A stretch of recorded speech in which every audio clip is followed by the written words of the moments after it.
in the new system. All right, time now to begin our discussion tonight. I am joined by two commissioners of the IEBC. It means only 5 are away from the table today, but they represent all the interests of the IEBC. A lot of questions, especially emanating from yesterday's release of the data as audited by KPMG. And I'll take you back to the Raila Odinga case 2017. And one of the major things that the Supreme Court said is that election is a process. Let's audit tonight their process, see if they're ready. Gentlemen, thank you so much for joining. Professor Gulier, and of course, thank you so much, Nyangaya, also for joining us tonight on Newsline to talk about this. I guess the first point of call is the register, because that is the latest. And I'll begin with you, Prof. The register that was released yesterday is days too late. We have 45 days or 47 days to the election. The law requires that the register is released 3 months or 90 days before the election. That's the Elections Act, Section 6(2) specifically. Why is the register coming a little too late? And does it offer an opportunity for the political players and even the voters who'd like to scrutinize this register? Thank you very much for having me. The register is late because of procedural challenges we had at the beginning. If you recall, the register should have been verified earlier than we had done, because the process of verification should have been preceded by the audit itself of the register. And so because of the challenges we had during the audit in terms of identifying the farm, we had advertised and it became non-responsive, and then we had to repeat the process again. And this again goes way back to when we got funding, and funding we received too late in the process of trying to make things done for the election. So it's a sequence of events that made the activities to come too close to each other, to the extent that at this time we were even doing verification and the audit at the same time. We are also addressing some of the issues raised by the audit, and in order to and make the register ready for the publishing of the register. The audit report just arrived 3 days ago, precisely on the 18th. And so if there are any issues that requires to be addressed, it has to be addressed before it is published.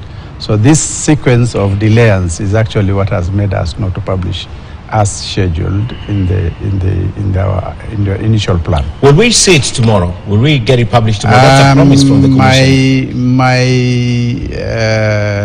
I can assure that it will be published, because what I'm aware is the register has been finalized. It was sent to our legal directorate, and the legal directorate was going through it today, and hopefully they will have submitted to the Kenya Gazette by tomorrow. Yeah. Gazette. All right, I'd like to ask you this, because this commission is a permanent commission, for example. I know all those challenges of funding because we report about it. The first time it was advertised to get a farm to audit, we know because we reported.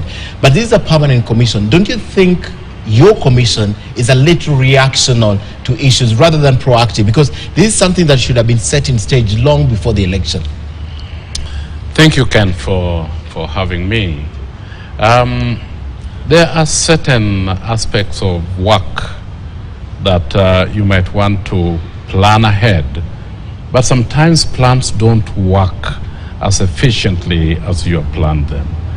And this is a huge organization dealing with all manner of timelines. And indeed, we have, as it is, adhered to timelines almost 95% up to now. And although it is a big organization, and it is an organization that has to plan well, because whatever is planned feeds into the other thing. And if one then delays, it does affect a lot of other things. So yes, it is not reactionary, but it is subject to certain other issues that happen. And so we have to stop and address some of those so that they fit into the larger plan that we have had. Okay, still on the register, what is the rationale, Prof? What is the reason why this register, you are not planning to go manual on this register this time around? What is the reasoning? What is the mischief behind this, Prof? The reason why we are proposing not to go digital or electronic register is because it is informed by our post-election evaluation report that we did immediately after 2017. In addition to that, we have had internal consultations with our field staff, and we were trying to identify areas of loopholes. And we have come to discover that having a manual register is actually a contributor to misuse of the votes, or rather enabling people who have not participated or have not come to the election, to the polling station during the election day, being made to vote. Because you can cancel and then issue a ballot paper. You cancel the register and issue a ballot paper against that. And so that is a source of misuse. And we did make this proposal even in the legal reforms that we were trying to slot in through Parliament, and it didn't go in time. It was not processed in time for us to effect those decisions that we took. But in my opinion, it is a good thing in the sense that if you come to the polling station and your fingerprints cannot be read, there is no reason why you should be given a complementary mechanism of voting. Because ideally, we have done the registration of voters, we have allowed people to inspect the register by SMS code or whatever other means. We have allowed them and given them opportunity to verify their biometric details during the verification exercise which ended. So we have had all available opportunities for Kenyans to verify their biometric and their details in the register. And so come the voting day, all you need to come is with your ID and your finger. What if I get into an accident before the voting day and I lose my fingers? Have you considered that? Yes, we have. We have a mechanism of checking you in the electronic register using your national identification number. And in some instances, the ID cards have what we call MRZ code at the back. You can actually, the gadget can actually scan that, even if you don't enter the number physically. But that allows you, once you have either scanned or entered the ID number into the system, if you are a registered voter, your details will pop up to the screen. Okay. And the person who is checking your details can check the picture on the screen against the person. And this enables them to clear that person for voting. Okay. And the beauty, so you're looking out anyone who, if you are not there physically, you will never vote. Okay. This is also a cause of concern that I'd like to bring to you, because there's a school of thought that says once this register goes digital and there's no manual verification, there is an issue with the number of polling stations that you have shared with us as a commission, 46,322. That's one issue. Secondly, most of these polling stations, physically, they have not been verified, right? And then you're putting the register digital on the computer, which means someone then has access and control of that register to do whatever they wish. So that is one school of thought. The second school of thought is technology fails. Technology fails at that point. What happens? We can't access. Redundancy, I know, but what happens? It just fails. Let me explain. Yeah. First of all, a week before the election, in all the 46,000 plus polling stations in this country, the hard copy register of voters will be pinned on each and every polling station. Oh, there will be. Okay. There will be a physical register posted of voters, posted on each and every polling station in the country a week before the election. So the issue of saying, I don't know where to go or am I a voter is not arising again. Besides all the opportunities we provided Kenyans to verify their details prior to the election, at the final end, we have this other register which is physically posted at the polling station. Now, if there will be, as you described, there will be a challenge of technology. First of all, the KIMS kit is not online.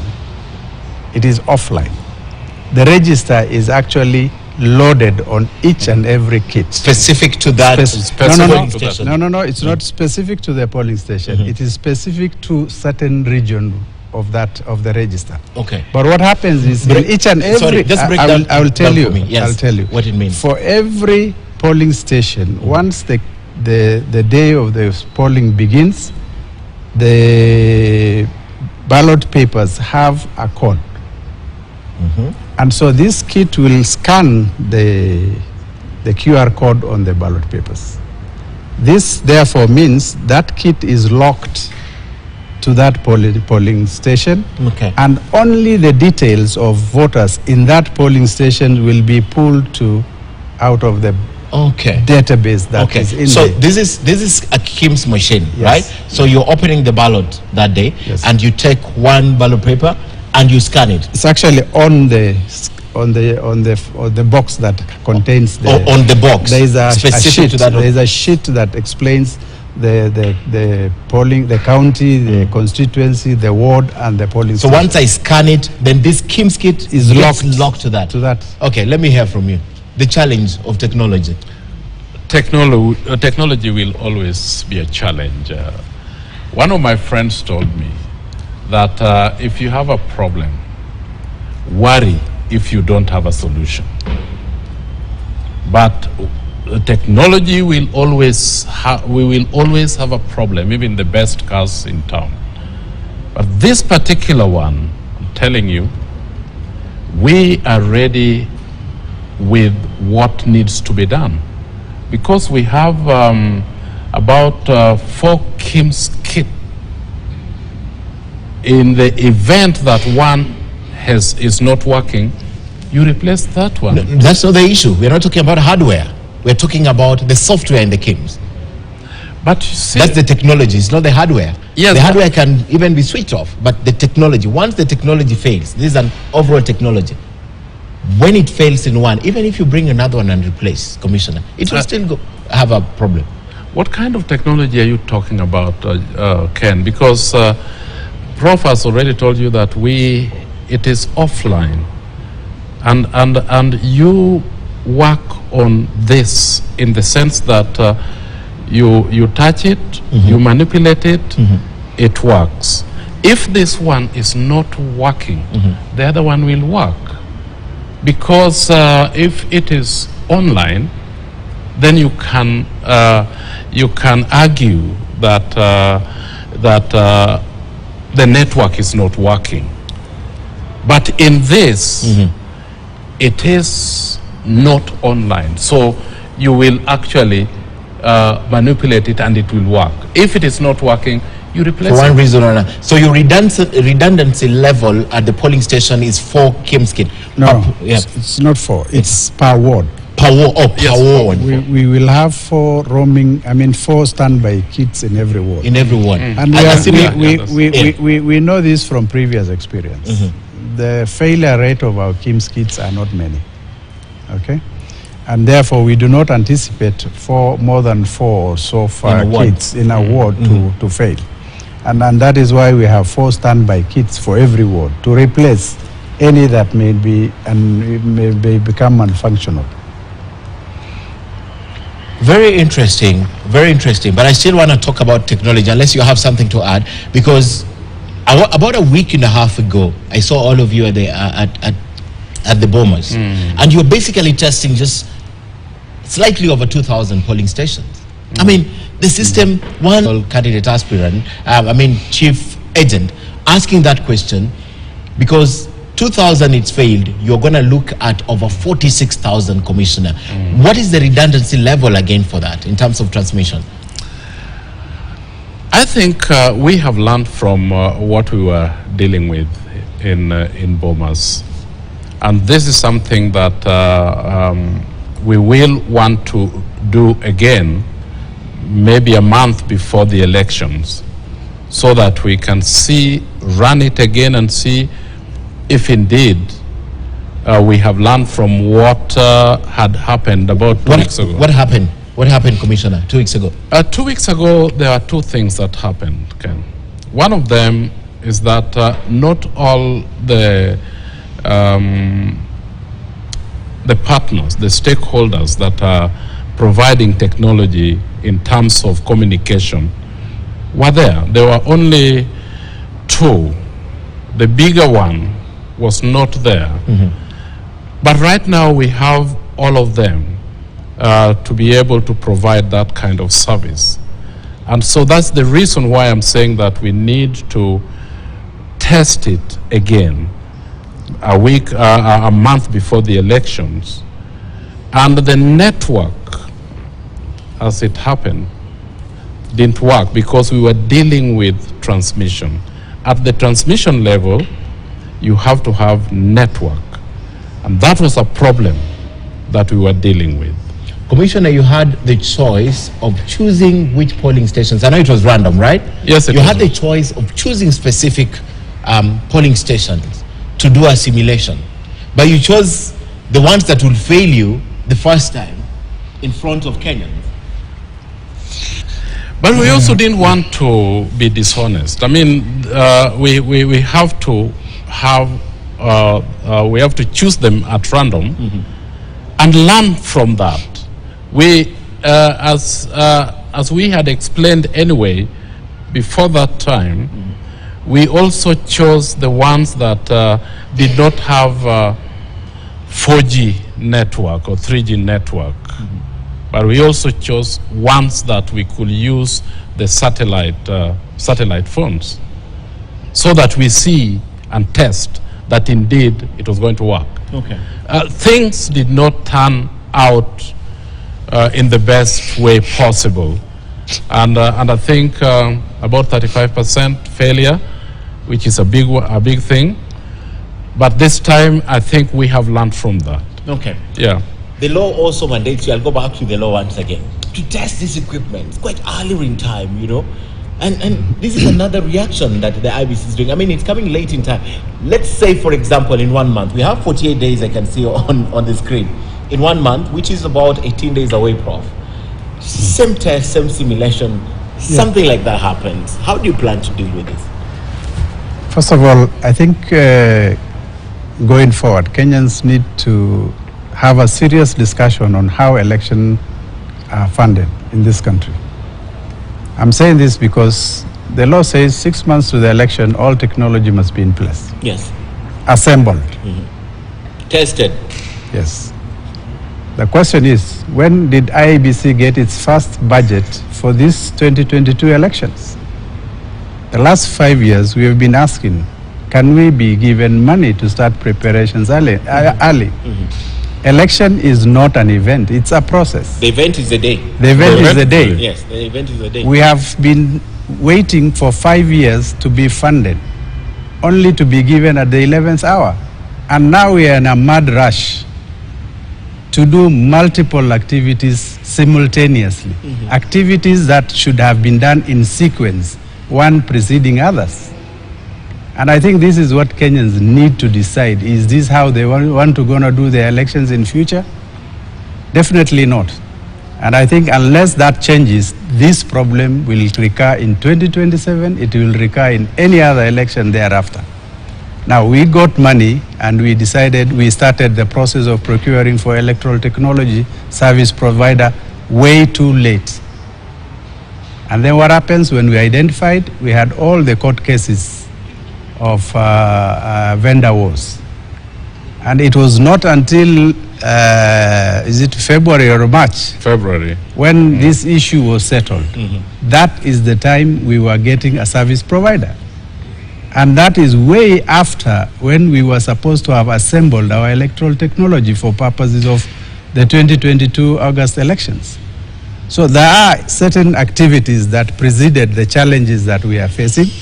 And as a commission, we are trying to do our best to catch up with activities that we have missed way back. And therefore, we are doing the best we can. And for me, the simulation that we did is not a failure. because it was intended to give us certain results and to tell us how prepared we are. Yes. And therefore, learning and knowing that certain things didn't work in a manner that was intended is in itself a lesson that we were looking forward to. And so in that regard, it wasn't a failure. For me, it was a lesson learned. And we have still, how many days? 48 days. Yes. And so that is actually the beauty of it. We will learn from what challenges that were described by my colleague, and probably, if time will allow, have a repeat simulation. But if it doesn't, at least we will have learned and fixed some of those issues. There are certain things that the Commission can fix by itself, and there are other challenges that the Commission alone cannot address. And therefore, we will have time to engage our stakeholders and our partners in this process of conducting the election so that we work together. Yeah. All right. I'm just thinking in terms of confidence that commissioners, you're giving your stakeholders. I mean, this is not the kind of confidence you want to give to the political players, your stakeholders, your partners in this 48 days to the Election Commission. This is not it. I'm not sure that is a correct statement, because absolutely. We have done our ballot paper proofs. We have done our nominations. We are on schedule in as far as our election operations plan is concerned. As soon as we are done with the matters we are handling this week, we are going to have the ballot paper proofs made finalized. We have the ballot paper printing farm ready, and we hope that matters that proceed from the dispute resolution committee and goes to the upper courts or the high court or thereafter will be concluded expeditiously, so that by end of this month we conclude these disputes and we are able to start printing ballot papers. We have the requisite technology in place. You know, we have the KIMS kits we had bought in 2017. We have bought additional kits based on the number of polling stations that we projected will increase. And we have the necessary hardware that is to support the transmission technology required for transmission. We are now finalizing the recruitment of the personnel. Very soon we are going to start training for the same. So there is nothing wrong for us. And I know. There is no pessimistic picture again, from the commission, from where you're sitting, but from the stakeholders, that's every question. I'll just mention a few as you answer. Register, not check. We've not crossed all our T's. Register is going to be done tomorrow. That's a promise. That's a promise. It's let's wait for tomorrow. That's register. Now, then you're talking about technology, challenges that need to be addressed. Then you're still talking about disputes still in court, people who should be in the register, who should be in the ballot or not. I mean, there are several, Commissioner. You know, Ken, there's one thing again that I think we need to understand. Yes. That election is not for IEBC alone. Something is saying. Yes. I mean, a number of stakeholders needs to be involved in this. And what we do, the good things that come out, and there are many, not very many people say that's really good. There's just one thing that is skewed a little bit, attracts a lot of ire and a lot it criticism. This is an election that determines the life of a country. We can't trivialize it. Indeed, I'm not trivializing it at all. Yes. But we are doing our very best. If there is something that goes wrong a little bit, we have the solution. Okay. And we are working on that, making sure that we have a good election. And we will not let anything go wrong to the day. Okay. No. I need to ask you this. Can your system be infiltrated? There are fears that the people are looking into the server, and I'll tell you why. How did Kenya Kwanza know, for example, long before this list was published, that 1 million voters have been illegally transferred? How did they know? The IEBC had not made it public. How did they know? So that brings to the question, how secure is your system and this technology that you procure? I know you will come to this, but tell me first. Yes, we have a conversation with our auditors, the register, the auditor, and there were certain things that came up, and we are addressing them. And one of those was providing credentials to get into the register and to get into our systems.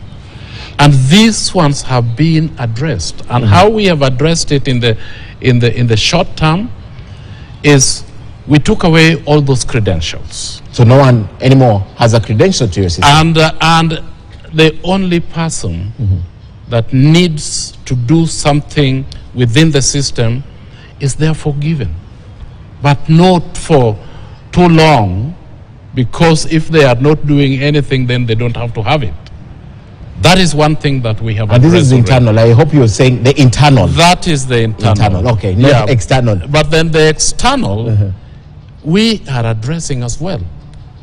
And I think we are very good at that right now because we have realized what is happening. Can your system be interfered with? That's the question. I really don't think so after tomorrow. After tomorrow, Commissioner. First of all, when you allege that some people infiltrated and knew 1 million signatures... No, it's a question. It's a question. That does not exist in the first place. And if you recall, when we did the enhanced voter registration, continuous voter registration 1 and 2, if you combine the number of transfers, there were about 1 million. Okay. So anyone was second guessing. He could say, oh, 1 million transfers have moved out. So that may have provided the basis for whoever was alleging. Okay? But it's not something that somebody went into our system and discovered. But you confirmed it yesterday. The IEBC confirmed the this transfers, yes. the issues that were noticed were transfers that probably were unusual in the sense that they had moved in numbers from one place to another. And this has been discovered even before anyone discovered. We didn't know how that happened, Prof? No, it's something that probably we are still trying to understand how it exactly happened. How it happened. No, some movements, but not to the million that you're talking about. It's not anywhere to the million. No, it's not. That you are talking about. We are talking about a few thousands in terms of the what. And when we discovered, we decided to recall all transfer forms, and we are trying to scrutinize to find out exactly how that may have happened. But the beauty is that we have already reversed those that have been illegally moved. And so this is part of the delayance of the certification of the register. It's because some of these issues which we ourselves discovered, and some additional issues probably emanating from the audit have to be addressed prior to gazetting or rather publicizing the register. Okay. So this in our opinion, it's not anything to worry about too much. Okay. I mean, these are things that we are in the know, and we are addressing them, and that is the assurance that we can give. That concern, however, is to persist. There are several counties: Wajir, Nairobi, Nakuru, Murang'a, Nyandarua, Kakamega, Laikipia. Many of 10, not many. 10 is many. Out of 47. And out of 47. And for some, it That's could like be a 20%. few. It could be a few numbers. So when you talk about a whole county, and you probably the number that may have moved is maybe less than 100, then that is not dramatic comparing to the figure of voters that we have, 22.1 million. So it's a negligible number, but all the same for us, anything that has been moved, we need to follow and find out how they were moved. How they moved, and if they are illegally moved or for whatever other reason, then we have to bring it back, which we have already done. Okay. That has been completed. So you're telling Kenyans tonight that there is no access to your system that revealed this? Absolutely not. No, not at all. No, nothing. Okay. Still on technology, I want to go to other things. For example, the registration that showed that 5%, there was a drop in 5% in terms of the new numbers that should... I'm going to talk about that. But still on technology, this is very interesting. The last election, because we spoke about processes, one of the reasons that the presidential election was nullified is because of the process. The other thing during that petition, one of the things that were mentioned, commissioners, is the server. Where is our server this time round? Where is the server? Is it in France? Is it in Kenya? Because I remember there was a recommendation that the server be hosted here. Where is it? We all have our servers here. And we all have our data here. Okay. Absolutely. And I can confirm that. Okay. In 2017, I know you are referring to the France, the sleeping people in France, yes. vis-a-vis the court proceedings. In 2017, it's only one server that was not in the country. It's the picture that is painted wrongfully is that all our servers were in France. By your lawyers? I mean, by Paul Mwita? The only server that has been, it was not actually France per se, but it was cloud-based. Okay. Okay? It could have been within the aerospace of France, but it was only one server that was hosting one application. All the other servers for all the other operations, IT operations of the Commission are actually, both the primary data center and the secondary backup data center are all here.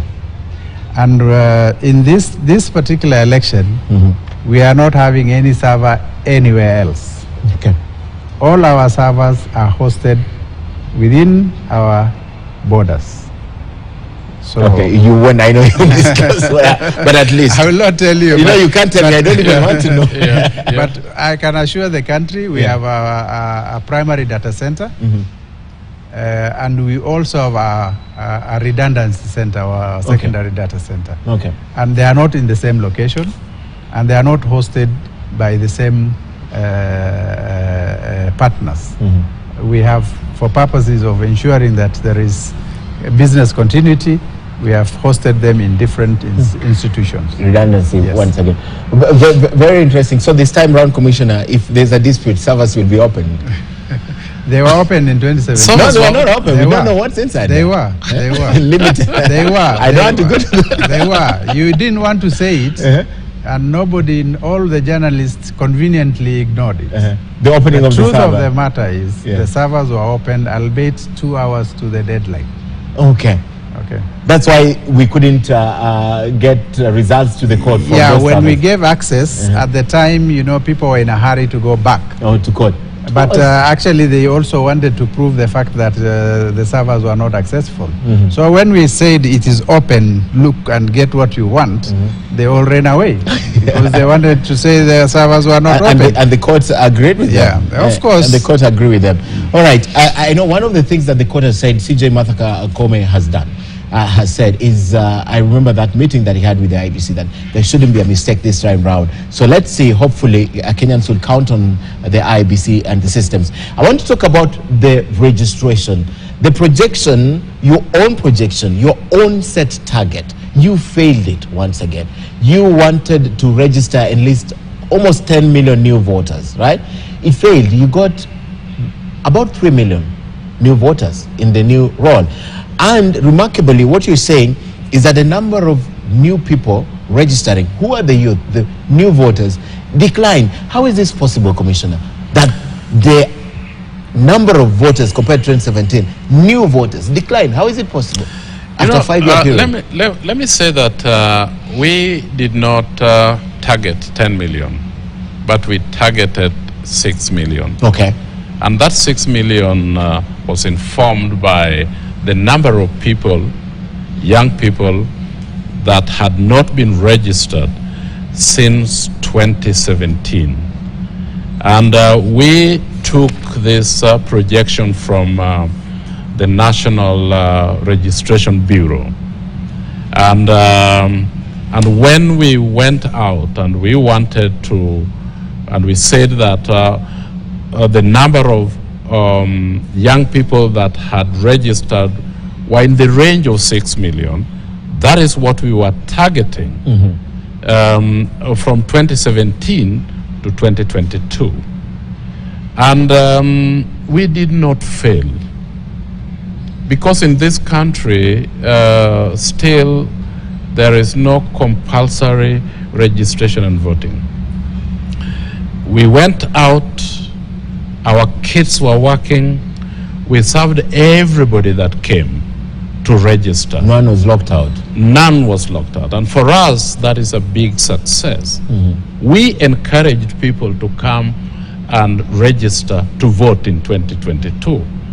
And we did voter education and registration, asking people to come and register. I think for purposes of this conversation, we actually did not fail. Everybody that wanted to register were registered without failing. Okay. So your own set target, but people failed you, Commissioner.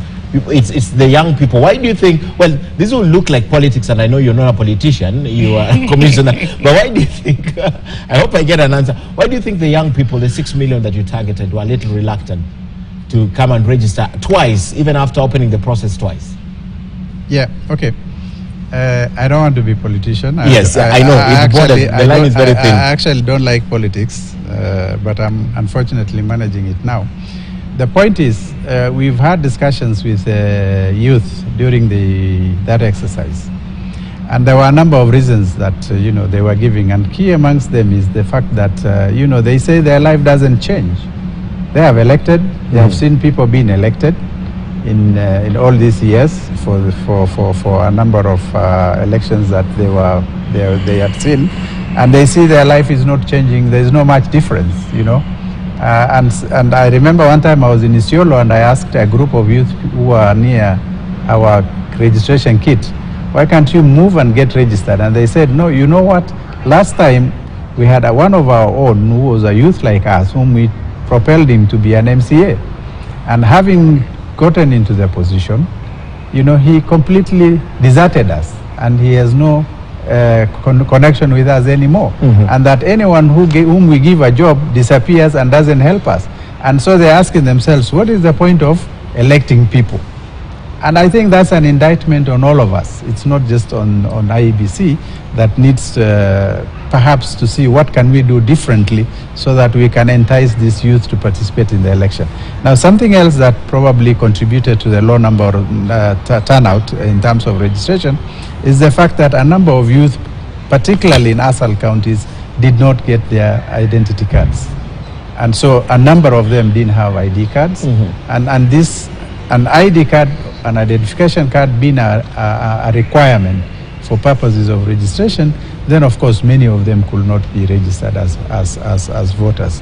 And there could be many other reasons. During that exercise, we had a serious drought, and a number of, particularly in pastoral communities, they had moved from places to place. And this probably made them not to be able to get registered. There are a few counties that had insecurity areas where the numbers actually, in terms of registrations, were low. And these are peripheral counties that are perhaps prone to insecurity. So there are a number of reasons that can be explained that may have made us not to get the target that we wanted.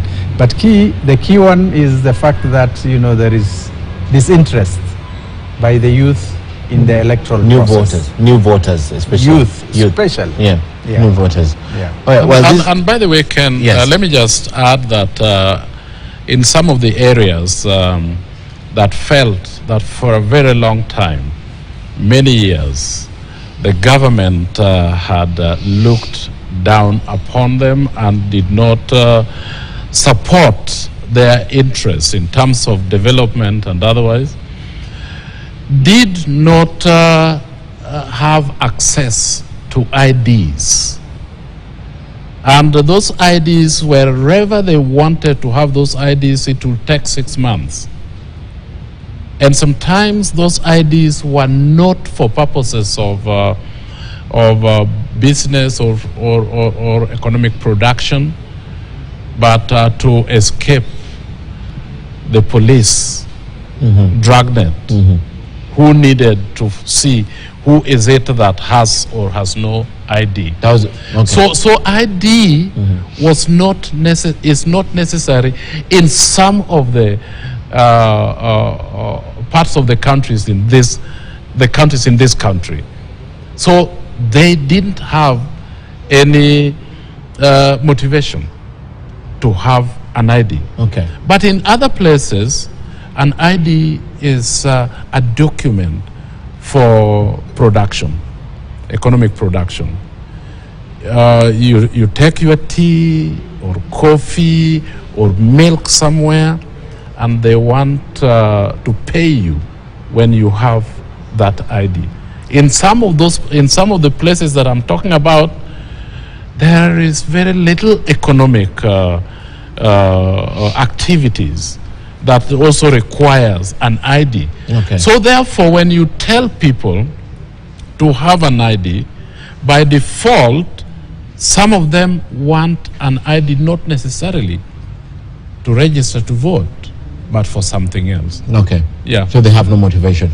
I see we have a few minutes on the clock and we still have quite to talk about. So I want to pick the issue of the Communication Authority versus the IEBC. This is also something in the public domain, that you can't simply agree to government institution whose role is what. You assign CA to map network points, geomapping, they come and say we've done it. The IEBC says no, we want the exact location. They say no, the IEBC should be giving us the exact location. What's happening, Prof, in this? And is it also not the IEBC now or the CA setting these elections for failure or for future court battles? What's going on between CA and the IEBC? Because you need to work together in this. You're right. All public institutions should work together to serve the public. And in this case, to serve the interests of the public, which is to take part in the elections. As a commission, we are funded to manage the elections. We are not funded to establish internet infrastructure in the country. It is not our core mandate.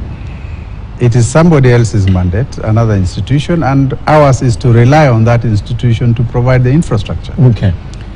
We submitted the geolocations of all our polling stations, and we asked, what is the quality of internet service, if any, of these polling station areas? And then what we get, the report we get, is to say that we have done a desktop research, and you have 1,111 4 ones that are centers that are outside network coverage. 3G. Yes, outside 3G coverage. Okay. Now, it actually didn't say exactly 3G, but it said outside network coverage. So, and for us to transmit the image of the results forms from the polling stations, we need high quality network connectivity, at the minimum 3G.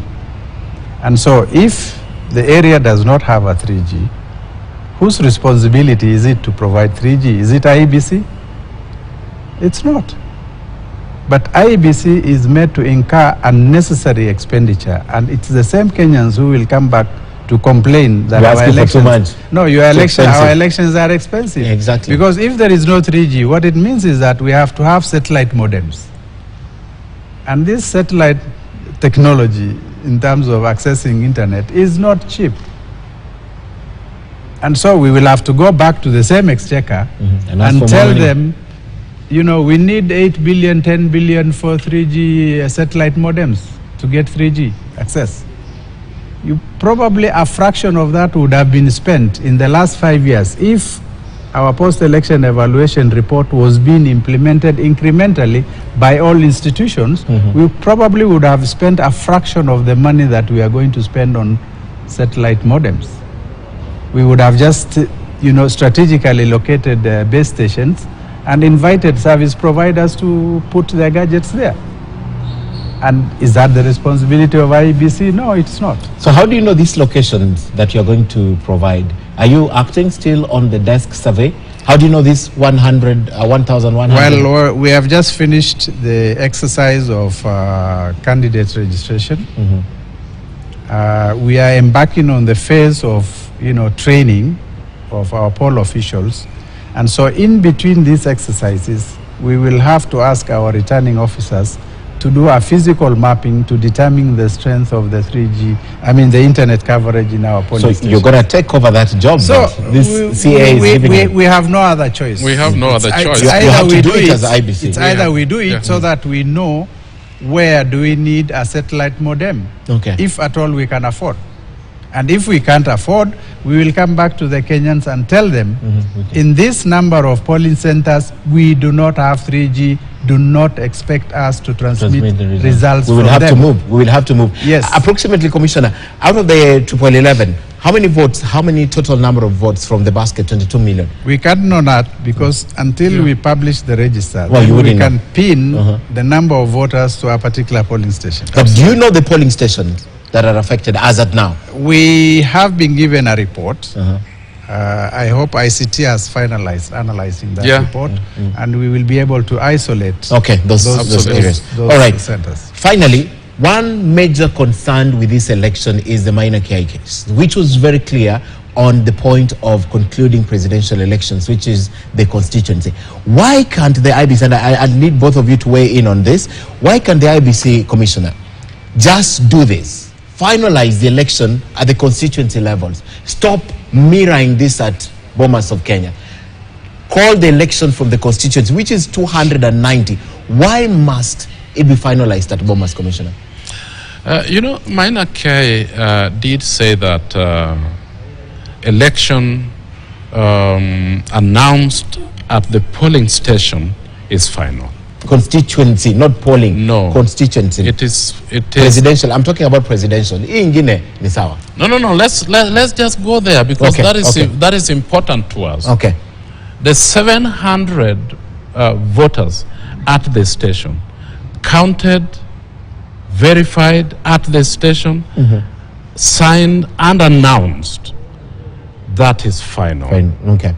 Any candidate who wants to know where his votes are, all of it can actually get his votes from the station. And this is what even the High Court had asked us to do. And the law that transmit the presidential votes from the station to the national tallying center. That is what it said. At the constituency level, it is the MCA and it is the MP that is announced at that level. Constituency level, you don't need to announce an MCA. Now, actually, the votes, the tallying is being done at the constituency level. Why do you have to move a ward to the constituency, Commissioner? But because that is... Especially for MCA. But because that is the central part of the constituency and the wards. I can answer the question. No. I don't agree, Commissioner. The wards are different from the constituency. Constituency, we have the MPs. Yes, I know. Yes. Why would you move, before I go to Prof, why would you move this preposition you're making? Why would you move an MCA all the way to the constituency level? Finish at the ward, count it, declare, go ahead, go with the forms to the constituency level. But anyway, Prof, I think they did this in 2017. Let me he will possibly clarify that. Okay. Let me clarify. Yes. There is one returning officer. First of all, we gazette who announces a result or who declares a winner.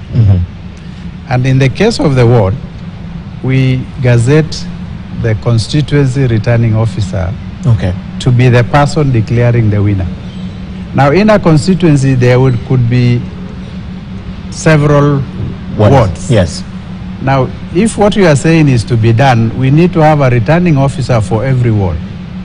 That is not what it is. We have a returning officer for a constituency, and that is why the results for every ward comes to the constituency for that returning officer to declare the winners of the various wards in his constituency or our constituency. So that is just for declaration purpose only. The result he collects and declares, because the polling stations are the final where the results are announced.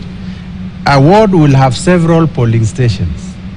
Now, the presiding officers, once they have declared the results at the polling station, have to bring that result to the returning officer at the constituency, so that the returning officer will receive results from the several presiding officers in every ward, and then do a collation of the same, and then announce the winner for that ward. And subsequently, he will also do a collation for the results of a member of parliament, so that he can announce the winner for the entire constituency. Okay. So all the presiding officers have to bring their results to the returning officer, who is one person at the constituency level, to declare results both for the member of county assembly and for the member of national assembly. Okay. I'll go back now that he's explained that. We have a few minutes, but you still have to tell me, why do we need the returning officer in the presidential election at Bomas? And more importantly, why must we wait for the results at Bomas? Why must it continue being provisional? Because that's also a major concern. Why can't we just finalize 290, give it to the media? We can do 290 even at Standard Group, give it to the media. We can call the results from there. We don't have to wait for them to get to Bomas. You see, that's the reason why in the presidential, the Supreme Court judgment ask the question, what is the result? And the result is that physical paper that has been signed at the polling station. That is what needs to go to the National Tallying Center. But the technology needs to send. It is supposed to, it is actually required of us to send that by law to the National Tallying Center, so that the national, the chairman of the commission does the tallying and waits for their result to arrive. Although the physical one, although technology has sent one through the image of the same result, and that is actually not the result. That is sent to the National Tallying Center, awaiting the physical one. The physical one. Okay. Because that is the result. Is this the reason why the amendments was very acrimonious, Prof, about giving precedence, what to take precedence when there's a dispute, for example? The one that is sent online or the one that comes physically? And then you ask the question again, then why was this technology necessary? Why could we just wait? I mean... First of all, which one takes precedence? It's very easy. The law recognizes the physical paper. The physical paper. Yeah. So that takes precedence in the event of a disparity. That's to answer your last question. But to tell you why do results come to Nairobi, it's because the National Returning Officer is supposed to declare a result upon verification. And because the results as declared at the polling station is final, it becomes the primary result of verification. And that is why this returning officer, after collecting even the presidential results in the respective forms, including the Form B for presidential, he has to bring that Form B to Nairobi. And he also brings the original Form A results from the polling stations, have to be physically delivered to the National Returning Officer, so that the National Returning Officer can verify any collected results against the original primary result from the polling station. So if you are verifying, what do you verify against if you don't get the original one? Okay. And that is why we need to have these original results arriving at Nairobi.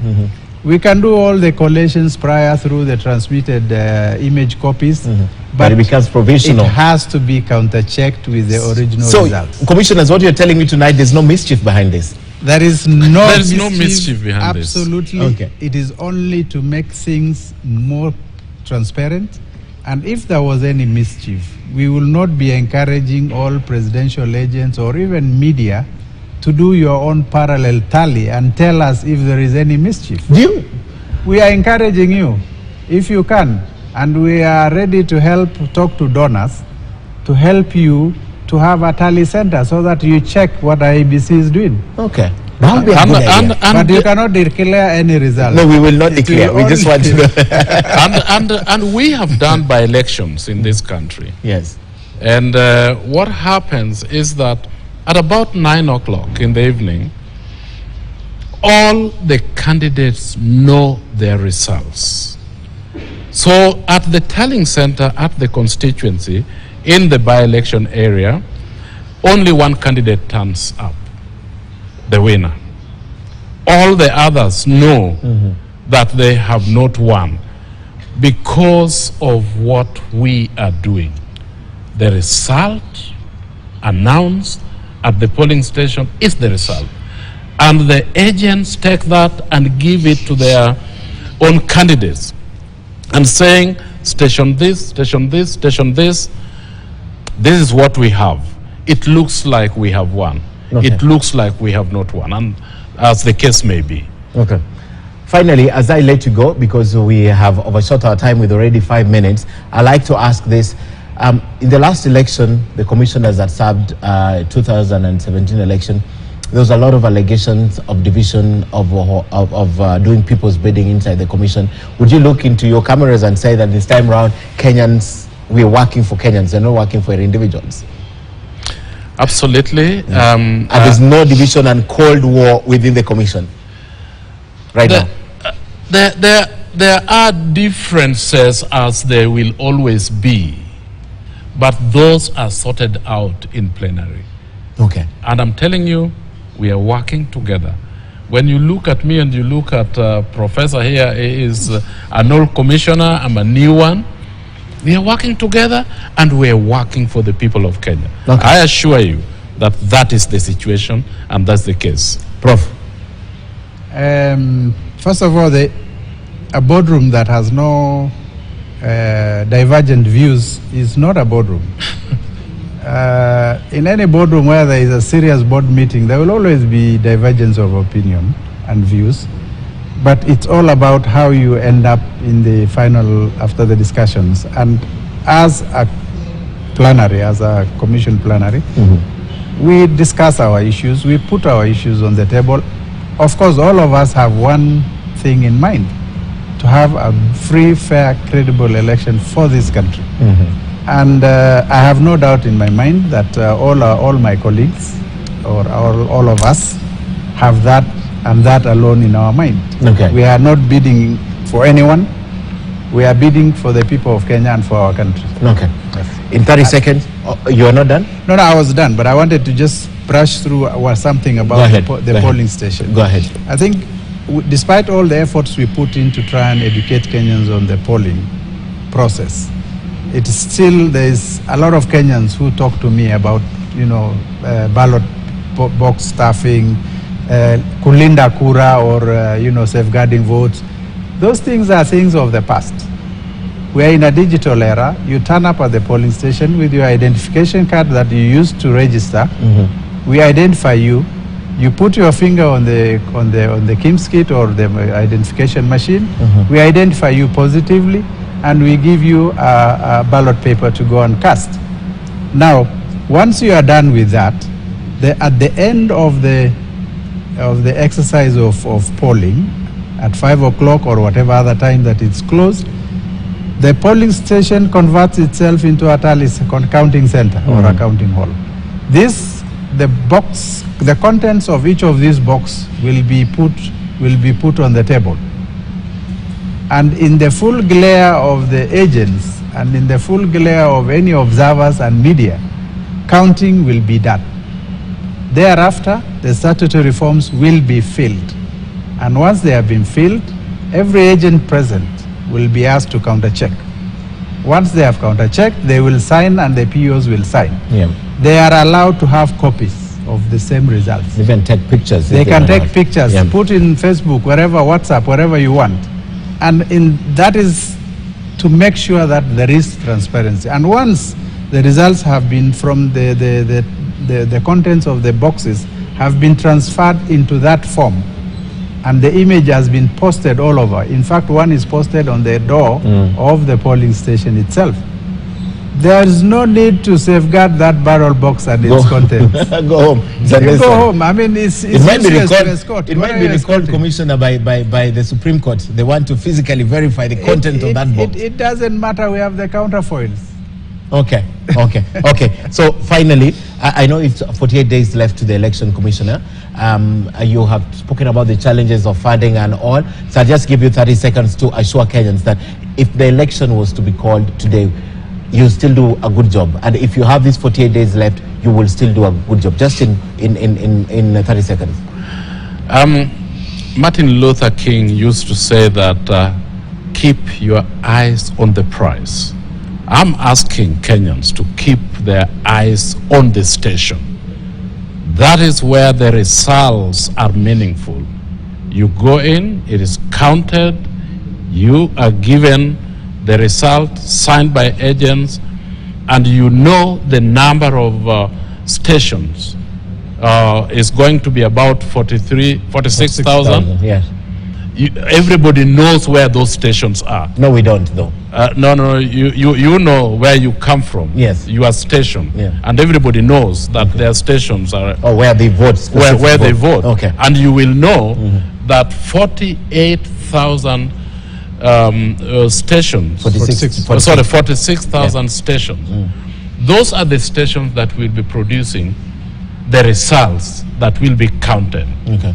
And once you have your agents, you know that you have the result. Okay.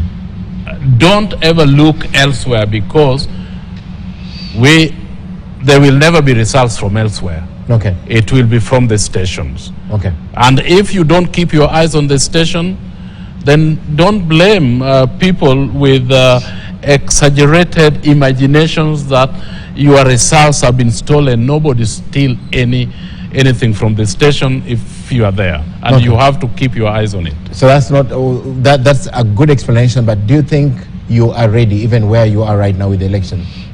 We have 48 days. Yeah. What has not been done will have been achieved by then. Okay. Commissioner, even as you respond to your readiness, just simple mathematics, 700 per polling station, right? And 22,100 voters divided by 700 gives you 31,000. So I'm looking at, if all the polling stations were filled, if all of them with 700, so we divide with 22 million, you have about 32 million. Where is the 46 coming from? Where are the extra coming from? Now, the law says a polling station can have a maximum number of voters of 700. It didn't say that it must have 700 for it to be a polling station. Yeah. You will have a polling station with 15. Yeah. And it will still be a polling station. True. Yes. Yeah. And so I just worked the mathematics with the highest number possible. Yeah, but you did the wrong mathematics, because you are assuming that there will be even distribution of 700 in every polling station, which is not necessarily the case. Some polling stations will have 100, others will have less than 100, others will have 200, many will have 400, and so on. So because the inhabitants of an area will determine the number of voters in that polling station, we cannot guarantee that every settlement, every village that is going to have a polling station will have a total number of 700. Which is true, yeah. It's not true. I think some will, in fact, many of them will have far below 700. But 700 maximum. But maximum is 700. And that's why we have 46,000 thereabout of polling stations. But having said that, in terms of our election preparations, I think the Commission is first of all guided by the election operations plan. And as far as we are concerned, that is the roadmap we are using. And we know from our activities, we are on course.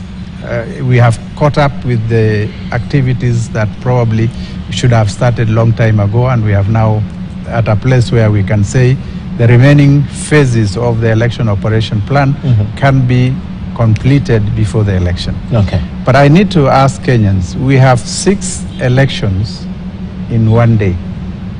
Not even in one day, in 12 hours. No, I'm saying in one day we have 6 elections that we are conducting in one day. And this is a tall order on the Commission, especially on our staff. Remember, they don't sleep because of training, preparations. They don't sleep 2-3 days before the election. They don't sleep on the day of the election.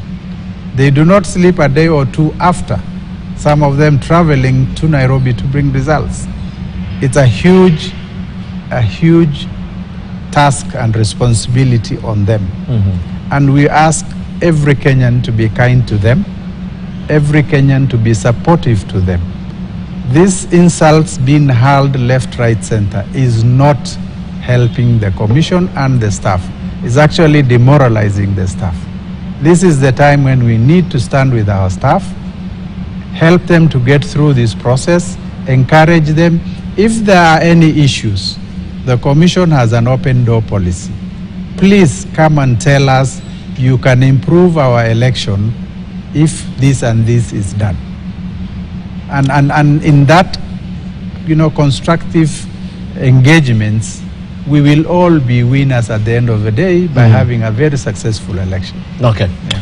Gentlemen, I want to thank you for coming tonight. And one of the concerns yesterday when I had a panel here on Kivumbi 2022 was the level of communication within the commission itself and how much information you put out there. So this is encouraging, and I'm looking forward to talking to you commissioners again and any other of the commissioners who will be available for this discussion, because it's a point that we need a lot of information out there because it dispels a lot of these things that Kenyans don't know. So I want to thank you, Prof, for coming, and I want to thank you also for coming, Commissioner, tonight to share your perspective with us, and looking forward to a good election.